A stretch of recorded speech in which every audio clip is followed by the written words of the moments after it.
গাছের এরকম তরতাজা ফল খেতে কিন্তু সবারই বেশি ভালো লাগে। আর আমার তো টক ফল অনেক অনেক বেশি পছন্দ। আর যদি সেটা হয় কদবেল, তাহলে তো কোনো কথাই নেই। আমি কিন্তু জানতামই না যে আমার শ্বশুরবাড়িতে এরকম একটা সুন্দর আমার প্রিয় ফল গাছ রয়েছে। তো আমার শ্বশুরবাড়িতে যে কদবেল গাছটা রয়েছে সেটা কিন্তু অনেক বড়, মাশাল্লাহ। তো এত বছর প্রেম করেছি, কখনো কিন্তু আপনাদের ভাইয়া আমাকে বলেনি যে তাদের বাড়িতে এরকম একটা গাছ আছে। তো আমার যেহেতু আগে থেকেই কদবেল পছন্দ ছিল, এই গাছটা যখন এসে দেখেছি আমার কাছে তো অনেক অনেক ভালো লেগেছে। যে যাই হোক, আমার কিন্তু শ্বশুরবাড়িতে আমার প্রিয় একটা ফল গাছ রয়েছে। আসসালামু আলাইকুম।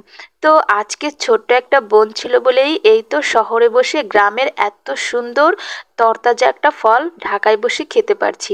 তো আমরা কিন্তু কিনেই খেতে পারি, কিন্তু যে কোনো জিনিস কিনে খাওয়ার চেয়ে সেটা যদি নিজেদের গাছের হয় আর সেটা যদি একদম ফ্রেশ হয়, সেটা খাওয়ার মজা কিন্তু অন্যরকম।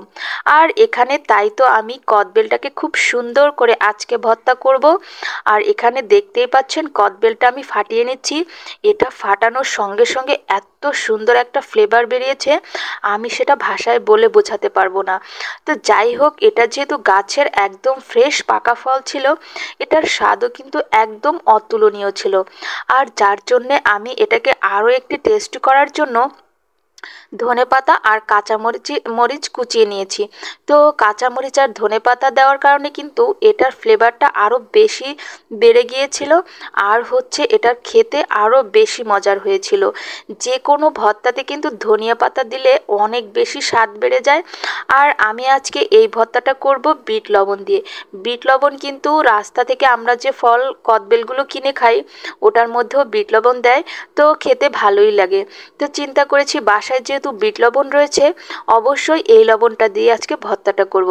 ব্যাস, আমার কিন্তু সব কিছু কাটাকুটো করে বেলটাকে একদম খুব ভালোভাবে খুলে নিয়েছি। আর উপর দিয়ে বিট লবণ দিয়েছি পরিমাণ মতো। এখন হাত দিয়ে খুব ভালো করে চটকে চটকে মেখে নেব। আর এটা খেতে এতটাই স্বাদ হয়েছিল, আমি যে এখন ভয়েস ওভার করছি, আমার কিন্তু এখনও আবার খেতে মন চাইছে। তবে যে যে কয়টা বেল পাঠিয়েছিল তার মধ্যে এই বেলটাই একদম পাকা ছিল।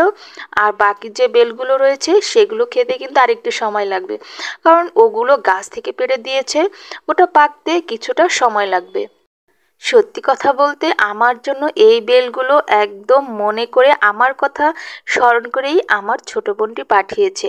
আর ছোট বোনটি হচ্ছে আমার ননদিনী। ও সবসময় আমি যেটা পছন্দ করি আর আমার যেটা পছন্দ, বাড়িতে যে পছন্দের আমার জিনিসগুলো থাকে, ও সবসময় চেষ্টা করে আমার জন্য ওগুলো একটু পাঠিয়ে দিতে। তো এইটুকুই বা কে বা করে বলেন, কজনে এতটুকু মনে রাখে? তো ওর কথা আজকে খুব মনে পড়ছে খাওয়ার সময়, যে ও এত সুন্দর করে আমার জন্য কষ্ট করে পাঠিয়েছে।